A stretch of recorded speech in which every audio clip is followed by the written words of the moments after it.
If the goal is to bring down the regime, and clearly that is a goal, we don't know if they'll stick to that goal, but it's desirable, I think, on the part of most of the protagonists and most of the Arab world as well. How do you do it with only air power?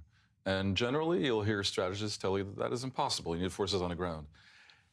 There are many things that you could do, including to try to compel desertions in the military, the paramilitary, and even the Revolutionary Guard. But one thing would be to bring in Kurdish fighters abutting Iranian Kurdistan, effectively, in the northeast, and basically occupy the energies of the Iranian army so that they will not be so free to massacre protesters elsewhere, not just the army, but also, as I say, the paramilitary and so forth. But also, in projecting such aggression towards Iran and making Iran look again weak, it could embolden protesters.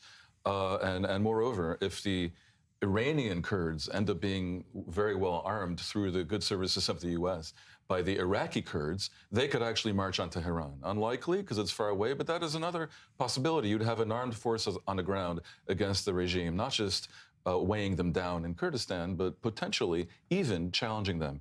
It is dangerous, however, because whenever a despotic government like Iran's is attacked from outside by people who want to help the locally oppressed population, one of the classic things they can do is try to deploy nationalism and say this is an attack on our country and not just this regime. And of course, if this ends up looking like not just an Israeli attack on Iran, but a Kurdish attack on Iran, that potentially can be used by the regime. It may be a lever that you're giving them. So it's a double-edged sword, but what is for sure, it has the potential to be effective because the Kurds historically have been ferocious and effective in carving out autonomy for themselves, in imposing their will on larger countries. That is applied in Syria. That is applied for sure in Iraq, where they have a great degree of autonomy. They've been maybe not effective in getting autonomy, but they have really been a bother to the Turks.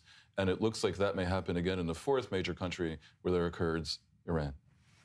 Oh, and your thoughts on exactly that? To follow up on some of the points Dan was making, I think it's even more than the regime can deploy nationalism. It is that, but also the fear of a failed state, the fear of a breakup of the country. And you see this over and over again with Iran specialists. One Iran specialist on Twitter said he had never seen more unanimity in the analytical community than how much Iran specialists oppose this idea of arming Kurdish militias and having them come in. And again, the real risk of driving a wedge between two real assets in the fight against the regime, the Kurds on the one hand, and ethnic groups who are well organized, and on the other hand, those incredibly brave protesters in the street inside Iran, the throngs of diaspora activists outside Iran.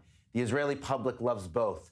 The historic affinity for Kurds across Kurdistan, and of course, the growing affinity over the past few years with Iranian activists in the diaspora, and just real admiration for their passion, and even more for the enormous courage of those Iranian protesters inside. And by the way, the third large group in Iran, well, of many, are the Azeris. And that's the point. As we know, as we both know, ethnic Persians are a small majority in Iran. 50-some and percent.